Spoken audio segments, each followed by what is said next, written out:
Assalamualaikum warahmatullahi wabarakatuh.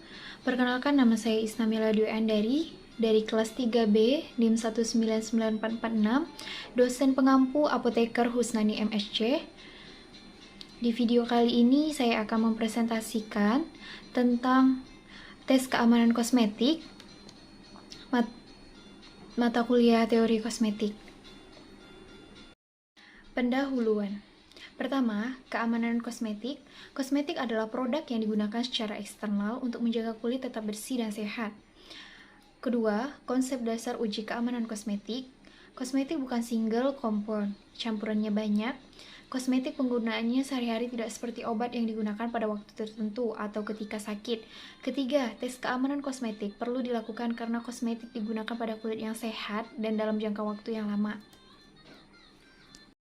Secara umum, terdapat 9 jenis tes keamanan yang diperlukan untuk pengujian bahan kosmetik yang mengandung bahan baku baru. Pertama yaitu uji toksisitas akut, kedua uji iritasi primer, ketiga uji iritasi kumulatif, keempat sensitivitas, kelima fototoksisitas, keenam fotosensitivitas, ketujuh iritasi mata, ke-8 mutagenitas, ke-9 human patch test. Pertama, uji toksisitas akut dilakukan untuk mendapatkan informasi atau data tentang toksisitas suatu bahan kimia pada hewan uji. Uji toksisitas akut termasuk ke dalam jangka pendek. Dosis yang digunakan pada uji ini yaitu dosis oral untuk mengetahui apakah bahan kosmetik itu tertelan dapat menimbulkan toksik atau tidak, dan mengetahui sistematik toksiknya. Pengujian ini untuk kosmetik yang pemakaiannya sering. Kedua, uji iritasi primer. Pengujian ini bertujuan untuk melihat apakah suatu produk tersebut menimbulkan adanya inflamasi atau tidak pada hewan uji atau manusia yang ditunjukkan dengan warna kemerahan atau dermabiasi akibat proses inflamasi dengan pemakaian berulang. Faktor-faktor yang mempengaruhi respon iritasi pada kulit. Pertama, bahan-bahan baku yang digunakan untuk pengujian akan mempengaruhi respon kulit meliputi fisikokimia, kemurnian bahan dengan kemurnian yang rendah dapat menyebabkan respon iritasi. Pelarut dapat menjadi salah satu pemicu. Konsentrasi, penggunaan konsentrasi maksimal memicu terjadinya iritasi.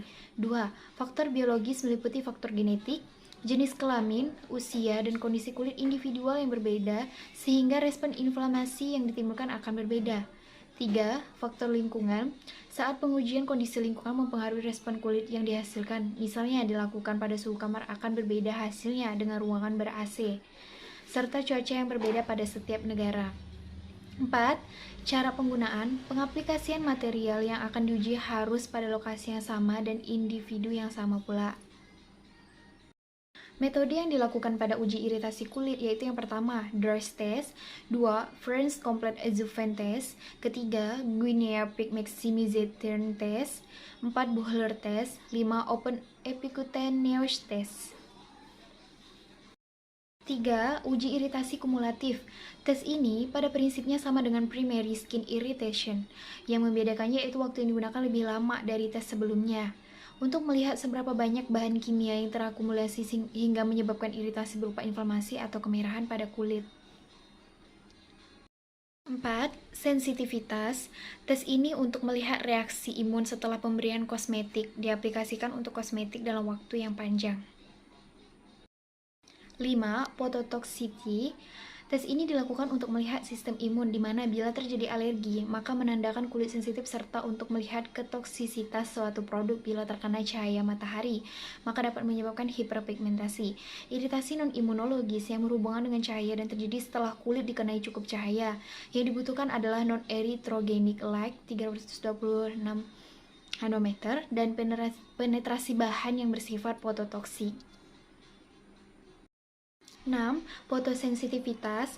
Fotosensitivitas diinduksi terlebih dahulu karena bermasalahan dengan imun. Cara induksi menggunakan sinar UV, kemudian dibandingkan dengan yang tidak menggunakan bahan. Respon fotosensitivitas yaitu aktivasi bahan oleh cahaya, perubahan fungsi seluler sistem kekebalan, dan perubahan dalam interaksi antara material dan sel-sel sistem kekebalan tubuh. Ketujuh, iritasi mata. Tes ini tidak dilakukan pada mata manusia, melainkan menggunakan mata kelinci. Respon pada mata cepat, yaitu berkisar 2-4 detik. Apabila mengiritasi, maka akan timbul kemerahan atau bengkak. Setelah pengujian, langsung bilas bagian mata yang digunakan dengan air hingga bersih. Produk-produk yang harus dites yaitu kosmetik mata, maskara, eyeshadow, eyeliner, eye makeup remover, dan lain-lain. Kosmetik wajah, foundation, blusher, face powder, lipstick, dan lain-lain. Kosmetik lain, nail kosmetik, hair care products, body lotion, dan lain-lain. 8. Yang ke-8, mutagenicity. Uji ini dilakukan untuk mengetahui apakah suatu produk dapat menyebabkan mutasi gen atau tidak. Tes mutasi pada bakteri, contoh bakteri Salmonella dan Escherichia coli.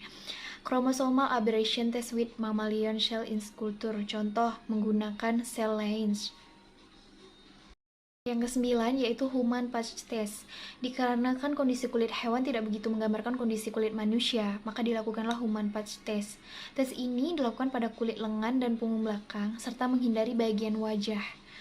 Tes ini menimbulkan dermatitis setempat yang mudah sembuh, kemungkinan dalam waktu beberapa minggu sampai beberapa bulan timbul hiperpigmentasi.